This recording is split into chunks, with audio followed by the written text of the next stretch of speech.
En quoi croient les marchés début 2017? Regardons les bourses d'abord. Elles étaient à la peine dans tous les pays développés de la mi-2015 à la mi-2016, en décalage avec le consensus des macroéconomistes, selon lequel l'alignement des astres allait remettre la croissance sur les rails. Et effectivement, l'alignement n'a ni produit les effets escomptés, ni enclenché une dynamique auto-entretenue susceptible de s'amplifier.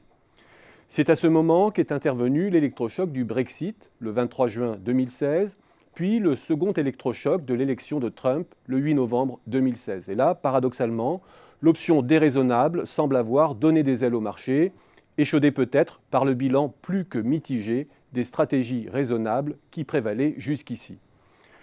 Après le coup de semonce britannique, les bourses françaises et allemandes ont regagné près de 20%, la bourse britannique près de 16%, la bourse américaine de l'ordre de 10%. Elles ont ensuite poursuivi sur leur lancée après l'élection américaine. La bourse américaine caracole aujourd'hui près de 45% au-dessus de ses points records d'avant-crise, les bourses britanniques et allemandes 6 à 7% au-dessus, seule la bourse française demeure en retrait de ses pics de 2008. Autrement dit, les marchés sont à nouveau en porte-à-faux par rapport au consensus des macroéconomistes, ceux du FMI ou de l'OCDE par exemple, qui ont revu à la baisse leurs espérances pour 2016 et 2017, et qui peu ou prou prévoient que la croissance va piétiner en 2007. Clairement, les marchés croient 1. à une accélération de la reprise américaine sous l'effet du choc fiscal Trump, et 2. à un raffermissement de la reprise européenne dans le sillage US. La remontée des taux longs américains délivre au fond le même message. Depuis leur point bas de la mi-2016, les taux ont augmenté de plus de 1 point, sous le double effet des annonces de la Fed, d'une politique moins accommodante, puis de l'effet Trump, qui à lui seul a contribué à plus de la moitié de la hausse. Autrement dit, les marchés obligataires croient à l'effectivité du plan de relance américain et la conjonction de la remontée de la bourse et de la remontée des taux indique qu'ils croient en son efficacité. Car si la remontée des taux n'était pas accompagnée d'une anticipation d'une hausse de la profitabilité des entreprises, la bourse américaine aurait décroché. L'écart entre taux nominaux à 10 ans et taux réels, via les obligations indexées, nous délivre une information supplémentaire, l'inflation anticipée par les marchés à long terme. Or, les taux réels se sont moins tendus que les taux nominaux. Les anticipations d'inflation à long terme ont ainsi augmenté d'un demi-point aux États-Unis depuis juin 2016, voisinant maintenant 2%. Plus de croissance, plus d'inflation, c'est ce à quoi croient les marchés concernant l'économie américaine.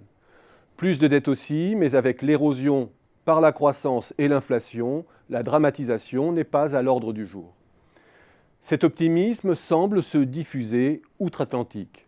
Les marchés boursiers et obligataires ont digéré le Brexit en Europe ou peut-être simplement intégré le fait que le choc serait diffus et que la lenteur bruxelloise allait temporiser les choses. La dépréciation de l'euro indique cependant qu'il croit en la persistance d'un décalage conjoncturel États-Unis-Europe au détriment du vieux continent. Il ne valide pas pour autant, pour l'heure, l'idée que la tension sur les taux longs pourrait déstabiliser la molle reprise de la zone euro et faire ressurgir des désordres financiers.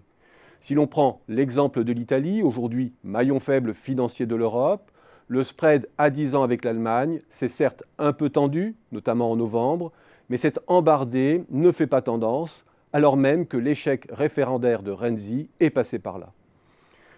Je terminerai enfin par les cours du pétrole, soumis à l'influence contradictoire de la réduction de l'offre OPEP et non-OPEP d'un côté, et d'une relance de l'offre américaine de l'autre.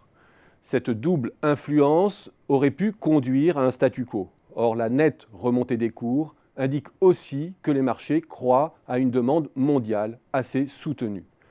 Bref, pour 2017, on pourrait souhaiter, une fois n'est pas coutume, que les marchés ne se trompent pas.